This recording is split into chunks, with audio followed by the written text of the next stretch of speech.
Oi, oi, gente boa! Bem-vindas e bem-vindos ao nosso encontro na sequência de Mateus e dos Evangelhos. Hoje nós estamos no capítulo 27, do verso 45 em diante ao verso 61. Mas antes de prosseguirmos, eu quero que você, que não é inscrito no canal, se inscreva, toque o sininho e deixe o seu like, porque é a única linguagem que o algoritmo entende. Então faça isso agora, não precisa haver repetição. Nós, no verso 44 de Mateus 27, temos uma informação muito comum nos evangelhos chamados sinóticos. Nem todos contam detalhadamente a mesma história, o que, a meu ver, é algo historicamente muito mais valioso do que se você tivesse 4 evangelhos em estado de repetição minuciosa de todas as coisas. Eu gosto das pequenas discrepâncias narrativas, das alterações mínimas. Ao invés de 2, uma pessoa, ao invés de 6 dias, 8 dias, ou vice-versa, e várias outras coisas assim que você encontra de nítidas alterações, inversões de ordem na sequência dos fatos, conforme a gente encontra em Mateus, Marcos, Lucas.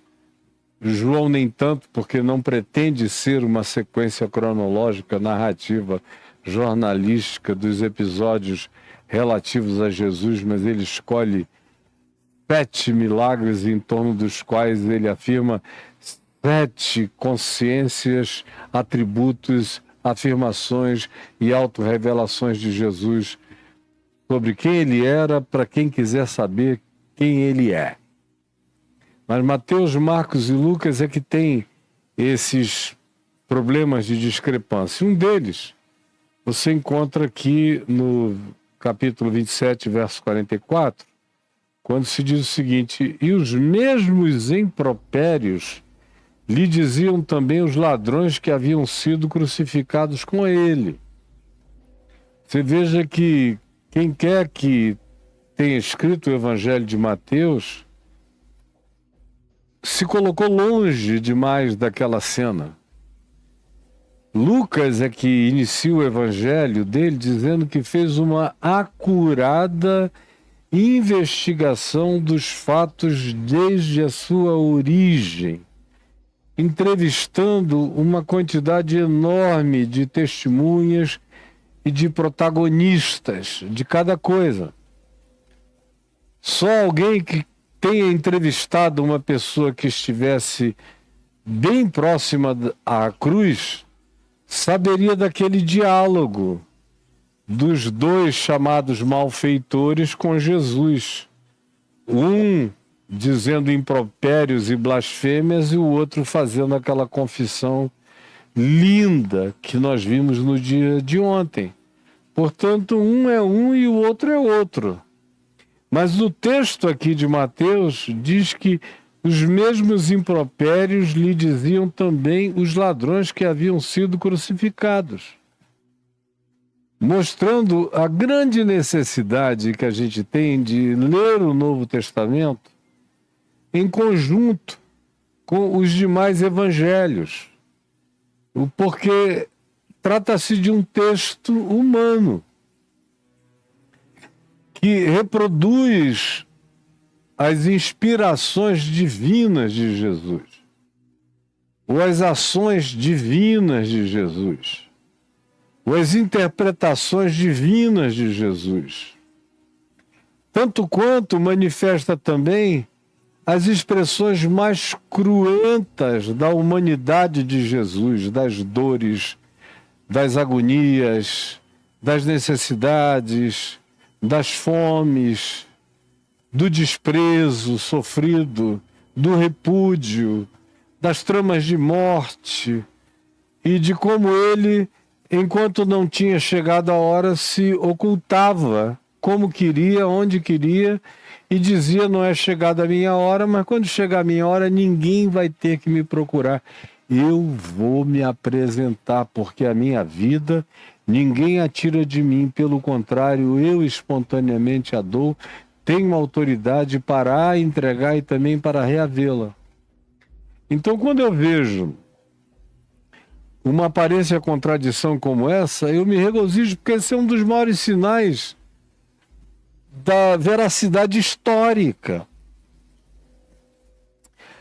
Os gaps da Bíblia, para mim, falam mais das verdades que ela carrega do que das contradições que ela também traz. Porque é como falsificação de assinatura. Se você pegar uma assinatura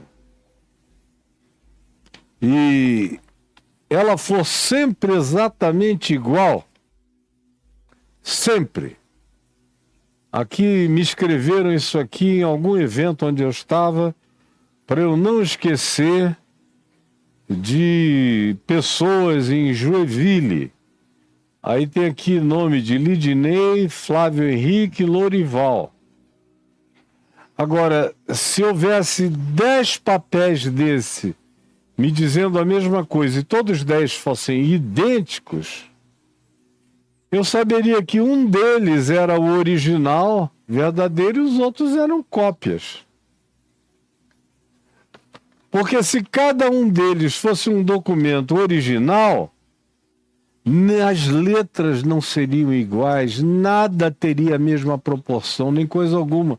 É uma das realidades com as quais se identifica estelionato e documentação falsa em estelionato, é quando a assinatura do vendedor, do validador, do corroborador, daqueles que fazem parte da documentação e da sua legitimidade e validação, você vê os variados documentos todos exatamente com a mesma assinatura. É falsificação.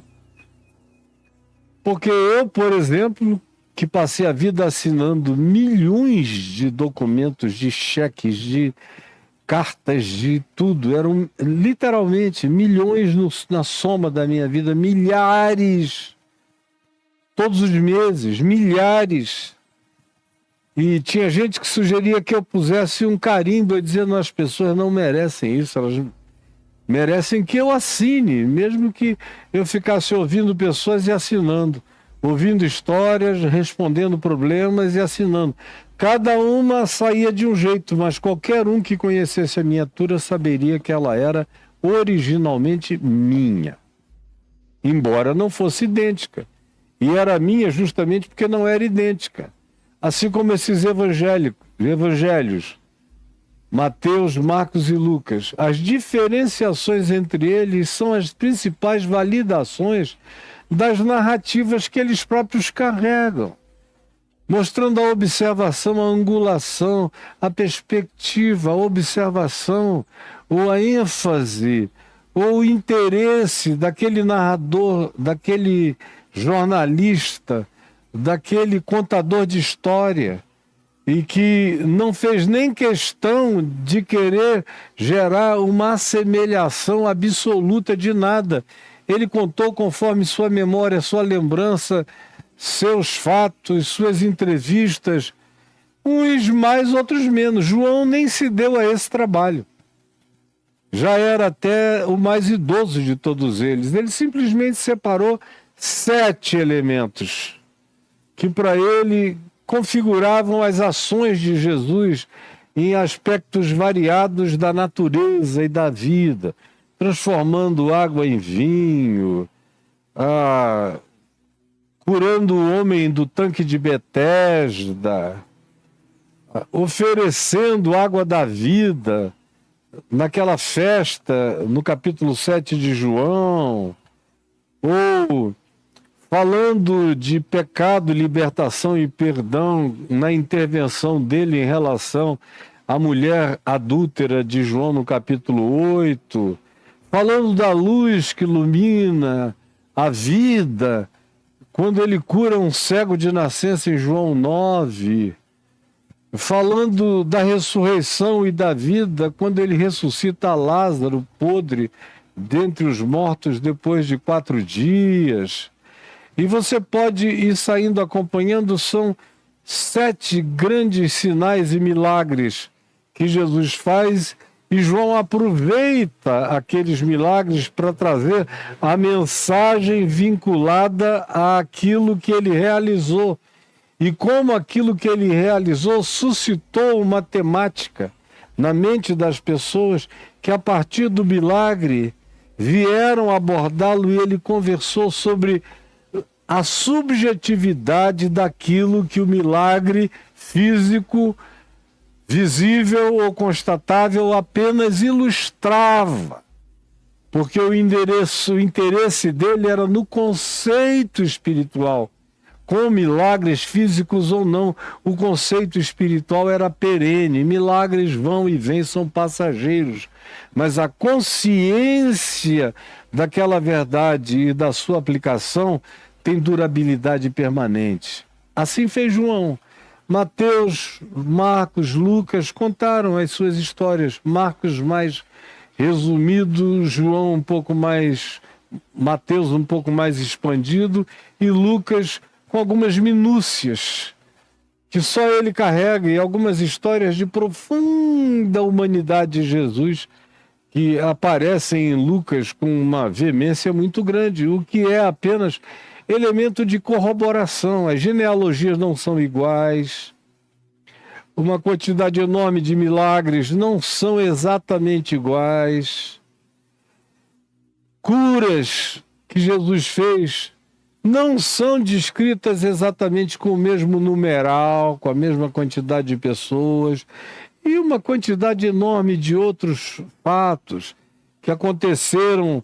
Em um evangelho diz que foi uma semana depois, o outro diz que foi depois de um certo tempo, o outro diz que por aqueles dias aconteceu sem nenhuma minuciosidade. E essa ausência de acurácia minuciosa, legalista, letrista, apenas corrobora a historicidade e a angularidade de observação, de perspectiva interpretativa de cada um dos autores ou dos pseudo-epígrafes que aqui são atribuídos a esse ou aquele autor, tanto faz como tanto fez. A beleza da narrativa é inquestionável e a harmonia dela fica mais profunda com essas pequenas discrepâncias. Muito mais lindo, muito mais bonito, muito mais divino, como disse Thomas Carlyle, foi um dos grandes historiadores dos últimos séculos, e ele, que era um amante da leitura dos evangelhos e tinha uma fascinação por Jesus, certa ocasião ele disse o seguinte, que se Jesus não é Deus nem o Filho de Deus, todavia,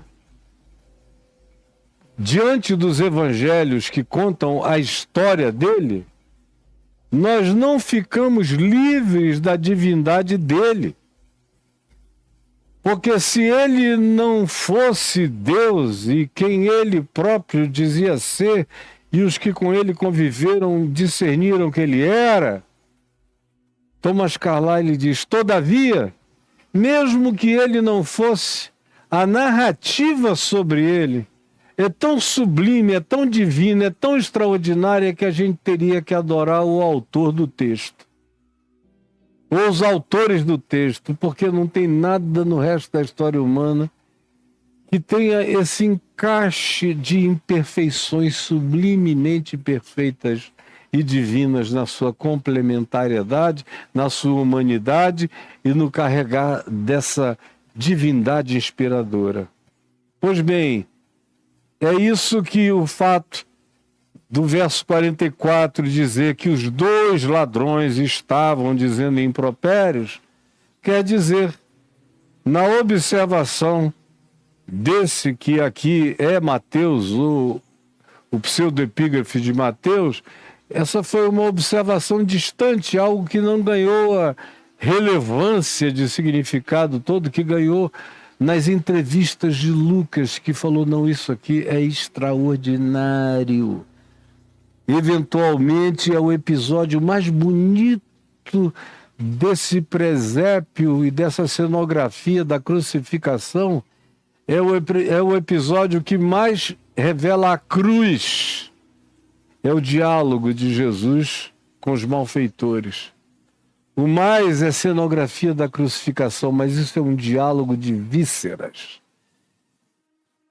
E que só quem está muito perto ouve, quem está distante não entende. E pode chegar à distância a conclusões extraordinariamente corrompidas. Por exemplo, se não fosse o Evangelho de Lucas contar o que conta, com base só em Mateus, a gente teria formado uma opinião de que Jesus teria sido crucificado com 2 canalhões blasfemadores. Jamais teríamos sabido que um era de um jeito e o outro era de outro. E quem era do outro jeito tinha tido uma visão superior a que Pedro teve, a que Paulo teve, a que as pessoas no geral tiveram, que tiveram muito mais oportunidade de ver, ouvir e até perceber os ecos do que Jesus dizia, fazia, ensinava, do que esse homem que estava ali agora e viu tudo. Num instante ele viu tudo, viu mais do que praticamente todos os teólogos que eu conheço, viu tudo, enxergou tudo. Não precisava de mais explicação nenhuma, tudo tinha entrado de uma única vez, por revelação, num tirar de véu na alma dele, como nós vimos ontem. Aí o verso 45 diz, desde a hora sexta, meio-dia, até a hora nona, 3 horas da tarde, houve trevas sobre a face da terra. Do meio-dia, por exemplo, agora, que já são quase 2 horas da tarde, ou 1 e tanto, naquele dia, naquela hora, o céu estava escuro. Alguma coisa aconteceu que o sol não deu a sua claridade por alguma fenomenologia que o Evangelho não tem nem a pretensão de querer descrever do ponto de vista fenomenológico, científico, astronômico, astrofísico, de qualquer natureza. Simplesmente escureceu. Do meio-dia às 3 da tarde, na hora do maior calor do dia e da maior luminosidade do dia, escureceu.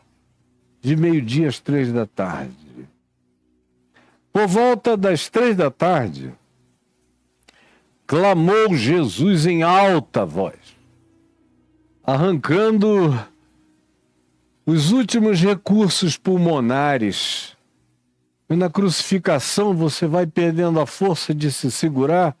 E como eu já disse, você morre por asfixia, o pulmão não tem mais como abrir e fechar para respirar, não há mais força física, muscular, vai se perdendo toda a condição, vai parando o fluxo respiratório, de modo que quando se diz que ele deu um brado, ele arrancou de si todos os recursos de oxigenação pulmonar que ele pôde para dar aquele brado. E já que a gente fala desse brado aqui, é bom lembrarmos que na cruz Jesus não ficou calado. Aí você vai ter que ler Mateus, Marcos, Lucas e João para fazer uma síntese das várias palavras que Jesus usou enquanto estava crucificado. Sem nenhum esforço de sequencializar de maneira minuciosa isso, eu vou apenas lhe dizer que ele muito certamente começou dizendo: eu tenho sede, porque é o que diz Mateus aqui, que na hora que ele é pregado, a primeira coisa que ele sente é sede, pede, aí trazem aquele caniço embebido em vinagre, em fel ou em vinho, como uma espécie de anestésico, frágil, mas era o que se dava aos oprimidos pela morte de cruz, e ele não quis beber. Ele queria água, não analgésico. Não quis sorver todas as dores até o fim. É de lá também que ele olha em volta aquela loucura. Imagina aquela loucura. Deus em Cristo vendo aquela loucura diabólica. E os líderes religiosos gritando, felizes. Era um verdadeiro masturbatório doutrinário. Acabamos. O pessoal fica com tesão religioso quando acham que eliminaram um herege. São todos tarados.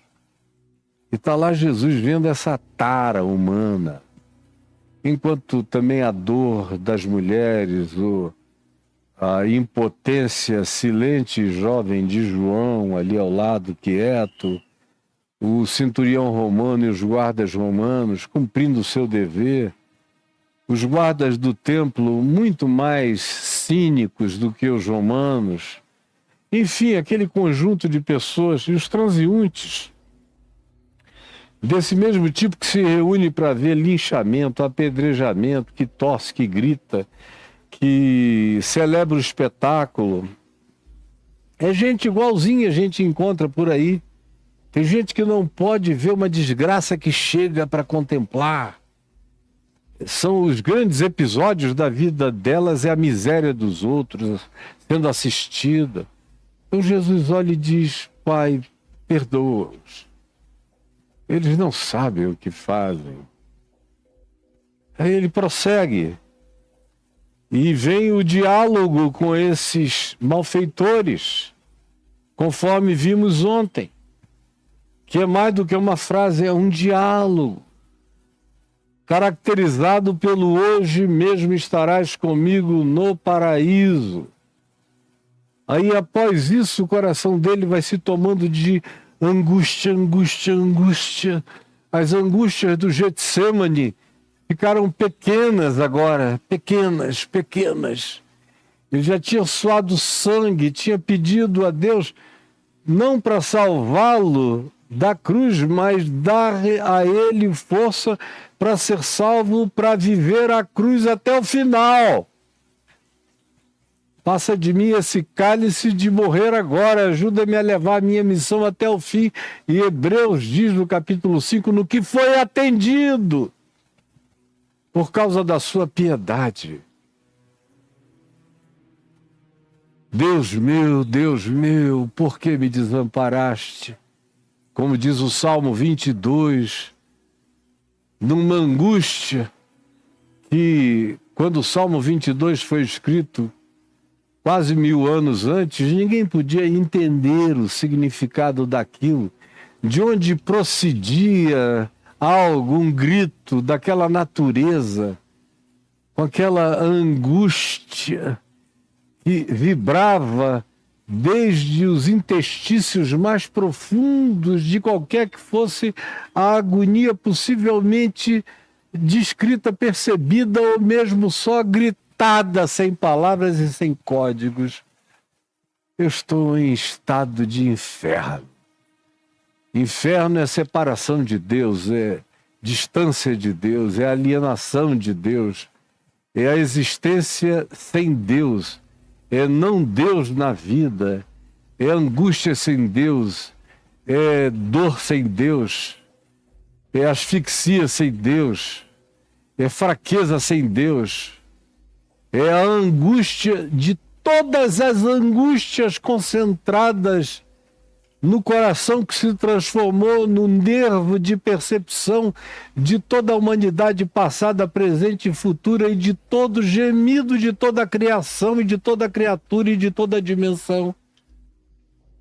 É o grito que aqui se expressa, é o grito do Deus ausente de Deus, do Deus separado de Deus, como a gente lê em Jó, no capítulo 16, versos 16, 17 e 18, quando lá se diz, Jó afirma, pois eu constituo Deus meu advogado contra Deus. Deus, que se entenda com Deus a meu respeito, porque isso aqui é um absurdo. Jó diz. E Jesus diz, Deus meu, em momento algum é Deus meu. É meu. Não dá para negar a inseparabilidade do nosso vínculo. No dia da minha maior agonia, da maior dor, do maior inferno, da maior separação, da maior alienação, da maior angústia, da indizibilidade, de agonias indefiníveis e de uma concentração de todas as dores já sentidas por todas as criaturas humanas e não humanas e de qualquer que seja a dimensão, na convergência de tudo e de todas as coisas trituradas, moídas em Cristo Jesus, conforme Isaías 53 minuciosamente nos conta e nos diz. Deus, por que me desamparaste? Não. É Deus meu. Número 1, em momento algum, é o não Deus. Ele sabe que é Deus. Em segundo lugar, é Deus dele. Não é Deus dos outros, é meu. Porque como a gente aprende com Jó, Deus é meu quando não dói, Deus é meu quando dói, Deus é meu quando eu tenho, Deus é meu quando eu não tenho, Deus é meu na minha fartura, Deus é meu na minha escassez, Deus é meu na minha força, Deus é meu na minha fragilidade, Deus é meu na minha juventude, Deus é meu na minha velhice, Deus é meu no meu nascimento, Deus é meu na minha morte. Deus meu, Deus meu. Ele é Deus e Ele é meu. E na minha relação com Ele eu digo, com a franqueza do meu ser diante dele que me vê, diante de quem eu sou um flagrante absoluto. Por que me desamparaste? Pergunta Jesus. E é óbvio que ele não está esperando uma resposta. Ele tem a resposta. Essa é a questão retórica que ecoa desde antes da fundação do mundo, onde o Cordeiro de Deus foi imolado antes dos tempos eternos. É a declaração do desamparo de Deus quando ele é sentido como experiência da liberdade visceral de existir por conta própria, com todas as consequências da minha autodeterminação ou da minha impotência diante da potência perversa de quem contra mim incide, me fazendo mal, conforme acontece na existência o tempo todo, desde sempre, e continuará a acontecer. Essa é uma síntese do significado da dor humana. Deus meu, por que me desamparaste? E da separação, é a experiência do inferno, que é separação de Deus, que é não provar Deus, não saber Deus, não estar em Deus. É só Jesus que consegue ser Deus sem Deus, por todos aqueles que não querem Deus, nem sabem de Deus, ou quando sabem, muitas vezes não querem. E quando querem, muitas vezes não sabem como.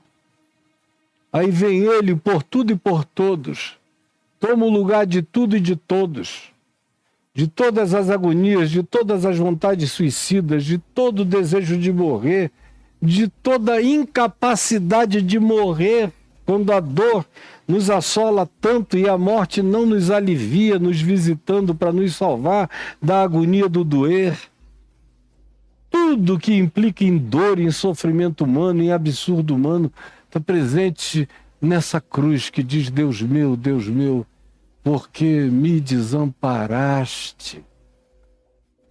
E aí ele prossegue e olha ali de cima e vê a sua mãe, Maria, que tinha filhos, Tiago, José, Simeão, Judas, e meninas, filhas, meninas que não se sabe exatamente o número, mas não era uma família pequena, era uma família como uma família do Oriente Médio do primeiro século, bem extensiva. No mínimo 7, 8 ou 10 pessoas na família, mas não havia ninguém. Só Maria e as mulheres. Não tinha homem nenhum da família, nem dos apóstolos, nem Pedro. Só o mais jovem de todos, João. O mais garoto. O mais meigo. Embora fosse extremamente assertivo como um trovão quando era preciso, mas tinha a capacidade de pendular-se para botar a cabeça no peito de Jesus, tratar a quem quer que fosse com amenidades e amorosidades extraordinárias. E é ele que está ali, ao lado de Maria. E Jesus olha para ela e diz: mulher, eis aí o teu filho. Aí olha para João e diz: eis aí a tua mãe. E o texto do Evangelho de João diz que daquele dia em diante João a tomou para casa. E a tradição diz que ela viveu com João até partir, até morrer. E aí isso prossegue. Aquele espetáculo cruento acontecendo. E aí Jesus dá um brado em alta voz. Depois de já ter bradado Deus meu, tem mais um brado. Quando ele grita: está pago, está consumado. Ou no texto grego do Evangelho de João, onde está dito está consumado, está pago, está acabado, está cumprido. A lei foi toda cumprida. O escrito de dívida que havia foi rasgado inteiramente por mim na minha cruz. Os pecados estão perdoados. As dores estão processadas. As orfandades estão transcendendo a genética. Famílias podem ser maiores do que genes. O pior ser humano da Terra pode ter um lampejo de vida e herdar a eternidade sem que precise passar décadas e décadas e décadas de nenhuma punição em nenhum lugar. Hoje mesmo estarás comigo no paraíso. Eu tenho sede, mas não quero porre. Quero água. Está aqui a minha mãe. Todo mundo não está. Mas quem está, vira filho. E ela, mãe para ele. E a vida prossegue. A genética não é a última palavra, é o amor que vincula, que faz famílias acontecerem. E agora esse brado.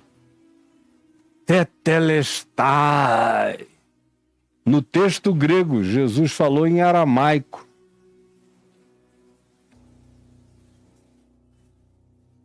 E ali o significado disso estava claro para todo mundo. Significava tá quitado. Não tem mais débito nenhum. Não tem mais nenhuma dívida. Não tem mais nada acumulado. Foi tudo liquidado, rasgado, resolvido, pago e chancelado. Conforme acontecia nas prisões do mundo greco-romano.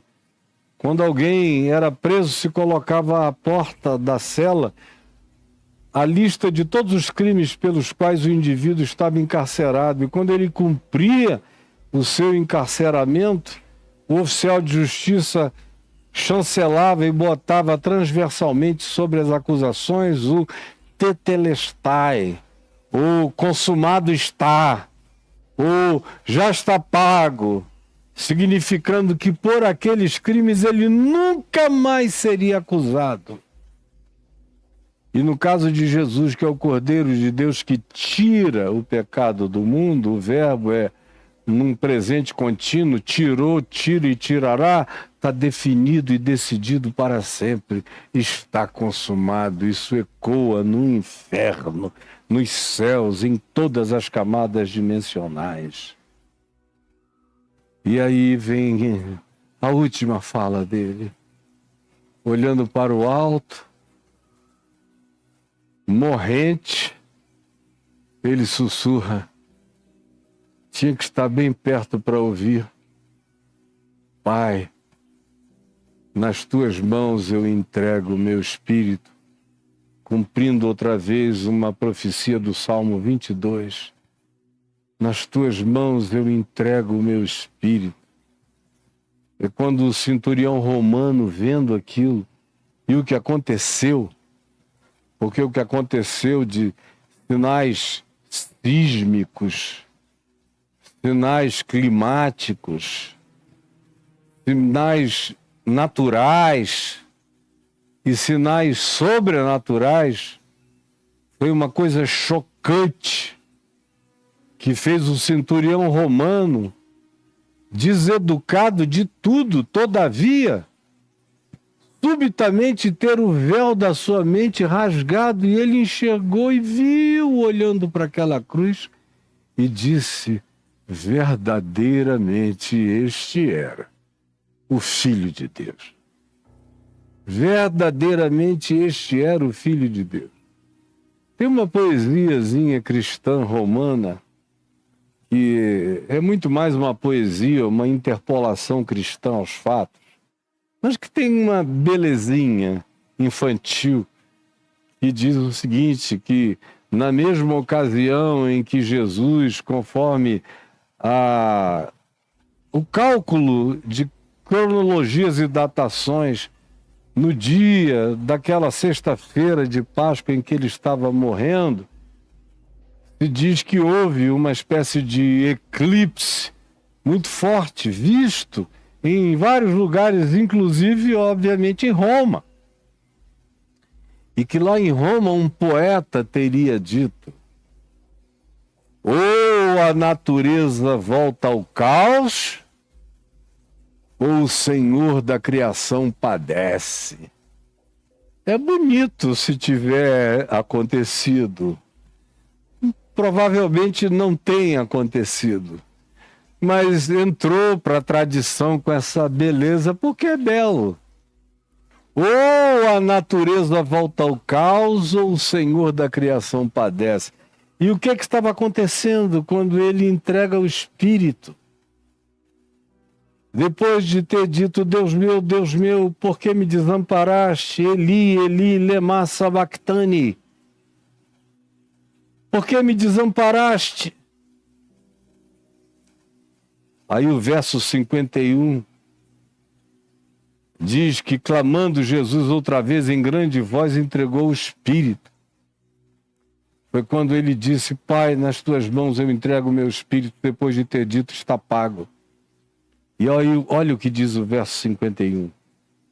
Eis que depois disso, às 3 da tarde, o véu do santuário em Jerusalém, que era um véu espesso, grosso, comprido, pé direito alto, grande, largo,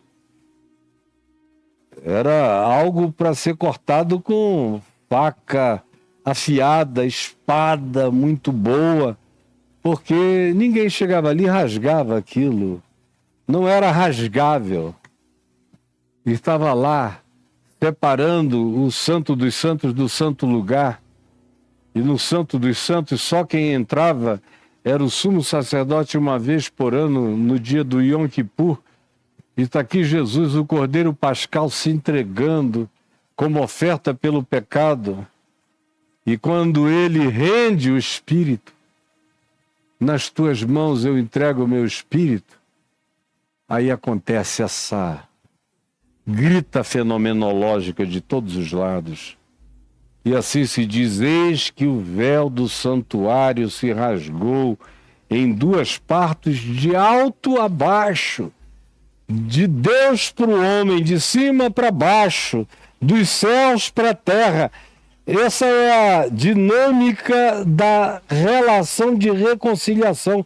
É Deus se reconciliando com os homens, não são os homens se reconciliando com Deus. É de Deus para nós. Ele me amou primeiro. Ele é aquele que tomou todas as iniciativas, porque Deus estava em Cristo reconciliando consigo o mundo. Porque Deus amou ao mundo de tal maneira que deu o seu Filho, para que todo aquele que nele crê não pereça, mas tenha vida eterna. Rasgou-se o véu do santuário de alto a baixo em duas partes, dos céus para a terra, de Deus para os homens. Tremeu a terra. Terremoto. Imagina o choque. Você está em pé nisso aí, o sol escurecendo. Só quem viu o que aconteceu no templo é quem estava lá e ficou chocado de ver aquele véu sendo rasgado sem mãos. Exatamente como a mesma mão que escreveu Mene, Mene, Tekel e Perzim, lá em Babilônia, no reinado de Beltesazar, dizendo que aquele era o dia do juízo e que naquela mesma noite eles iriam experimentar a invasão dos medos e dos persas, iriam perder o poder. Apareceu aquela mão sozinha, gigantescamente sobrenatural, escrevendo no umbral do palácio que tinha sido de Nabucodonosor e agora era de Beltesazar. Mene, Mene, Tekel e Perzim, é essa mesma mão que rasga dos céus para a terra. É Deus se reconciliando com os homens, e a terra tremeu. E fenderam-se as rochas, rochas enormes, quebrando no meio, abrindo, plaf, plaf. Aquela quantidade enorme de rochas abrindo. O tremor desestruturou todas as coisas que estavam ali há milênios, intocáveis. Abriram-se os sepulcros. Quando as pessoas andaram em volta, viram uma quantidade grande de sepulcros abertos. Ninguém entendendo nada, o que está acontecendo, que loucura. Abriram-se os sepulcros. E aqui prossegue dizendo: e muitos corpos, não foram todos, mas muitos corpos de santos, profetas, homens e mulheres de Deus, que andaram piedosamente na presença de Deus no curso da história anterior de toda a civilização humana, muitos corpos de santos que dormiam no pó da terra, ressuscitaram. Ressuscitaram. Mas preste atenção. E saindo dos sepulcros depois da ressurreição de Jesus, ressuscitaram, mas não saíram. Porque Jesus é a primícia dentre os mortos. Jesus é o primeiro da morte. Jesus é o primogênito da ressurreição. Porque ele é a ressurreição e a vida. Todavia se diz, ressuscitaram e saindo dos sepulcros, após a ressurreição de Jesus, 2 noites depois, entraram na cidade de Jerusalém e apareceram a muitos. Aquele choque de gente vendo pessoas do passado para todo lado, foi uma invasão do mundo paralelo, das dimensões paralelas, um portal que se abriu na cruz e corpos de santos que dormiam no pó da terra ressuscitaram e saindo dos sepulcros depois da ressurreição de Jesus, entraram na cidade de Jerusalém e apareceram a muitos. Uma loucura, um frenesi se estabeleceu. O que está acontecendo? E o verso 54 prossegue e diz: o centurião e os que com ele guardavam a Jesus pregado na cruz, vendo o terremoto e tudo que se passava, ficaram possuídos de grande temor e disseram: verdadeiramente este era o Filho de Deus. Estavam ali muitas mulheres. Muitas mulheres. As mulheres sempre salvam a vida na deserção dos homens. As mulheres sempre salvam a vida, salvam a família, salvam o que você chama de congregação ou igreja, salvam frequentemente casamentos, salvam seus próprios filhos, salvam a continuidade da vida, porque se o parimento de seres humanos viesse através do ventre masculino, a humanidade não tinha crescido, porque os homens não aguentam nem a dor da parturiência, do parir, da alegria de trazer ao mundo um outro ser humano. Os homens não. Mas as mulheres estavam ali, muitas mulheres, observando de longe, como em geral são colocadas, impedidas de se aproximarem. Impedidas de se aproximarem, todavia, elas não deixam o que sabem, o que veem, o que creem. Elas não abandonam seus amores, seus compromissos, seus vínculos, seus casamentos de mente, alma e coração. Em todos os vínculos possíveis de todas as suas saudáveis relações, estavam ali as mulheres, muitas mulheres observando de longe. Eram as que vinham seguindo a Jesus desde a Galileia, longe, longe, longe, vinham, como diz Lucas 8, trazendo comida, bebida, alimento, conforto, lavando coisas, cuidando, pensando feridas, facilitando a vida. Desde a Galileia tinham vindo com ele. Entre essas muitas mulheres, se menciona Maria de Magdala, a Madalena, de quem Jesus tinha expelido 7 demônios e que se tornara uma das discípulas mais íntimas e amigas e visceralmente ligadas e comprometidas a Jesus, a ponto que nós vamos ver depois que ela é a primeira testemunha ocular da ressurreição, não é homem nenhum. É a Maria do farol, é a Maria de Magdala, é a Maria de Magadon. Magdol significa farol, de Tiberíades. Era a Maria do farol, que estava ali, junto com Maria, mãe de Tiago e de José, que podia ser a Maria, mãe de Jesus, ou podia ser outra Maria, mas também estava ali a mulher de Zebedeu, que era a mãe de Tiago e de João, a mesma que tinha pedido a Jesus para os 2 filhos dela sentarem, uma à direita e outra à esquerda de Jesus, quando ele voltasse. Lembram disso? E outras muitas mulheres, de acordo com o texto, ali estavam. Porque, não raramente, as mulheres têm muito mais compromisso com a cruz, com Jesus, com o amor, com a entrega, com o serviço, com a dadivosidade, com a fidelidade, com a perseverança, com a resiliência, do que a grande maioria dos homens que latem, grunem, esperneiam, gritam, ameaçam, mas não ficam, mas desistem. mas têm um amor passageiro, mas não continuam.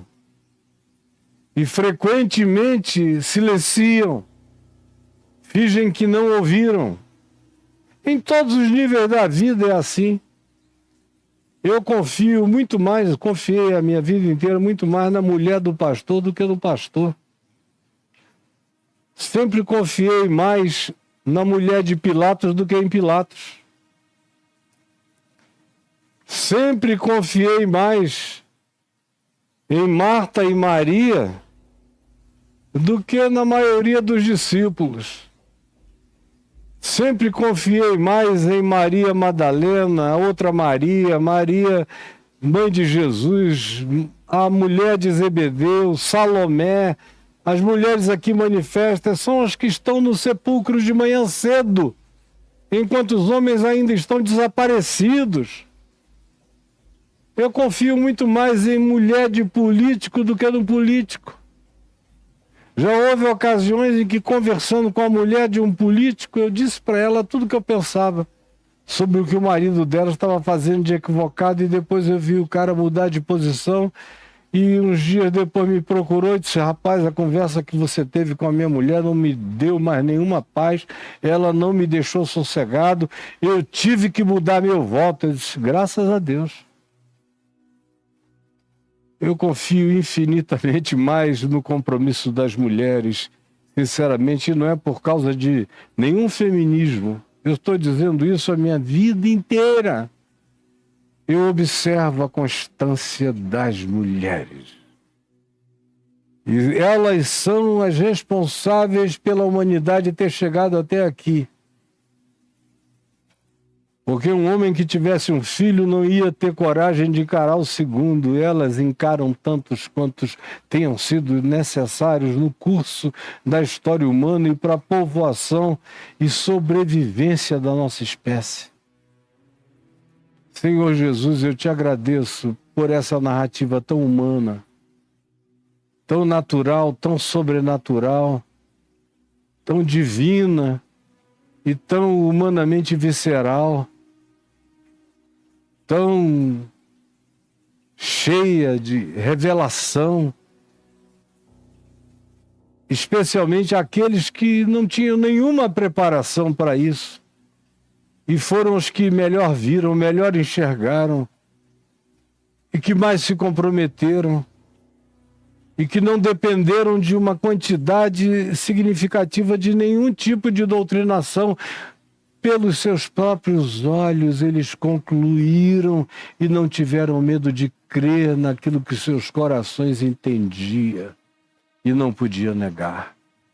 Por favor, eu quero pedir que a mesma graça de revelação, de iluminação, de luz redentora tome conta da mente, da alma, de todos aqueles que estão me vendo e ouvindo, e de todos aqueles que verão, ouvirão e crerão nesta palavra.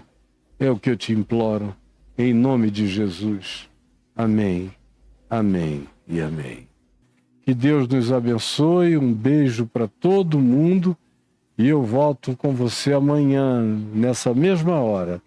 Agora é terça, quarta e quinta, porque eu estou gravando segunda e sexta, o Poder dos Salmos, para entregar logo para todos os meus alunos e concluir. Já tem centenas disponíveis e tem outras centenas que eu trarei o quanto antes. E a nossa sequência de Mateus está chegando ao fim. Daqui a mais uma semana ou duas a gente conclui, depois de 3 anos de perseverança no ensino do Evangelho.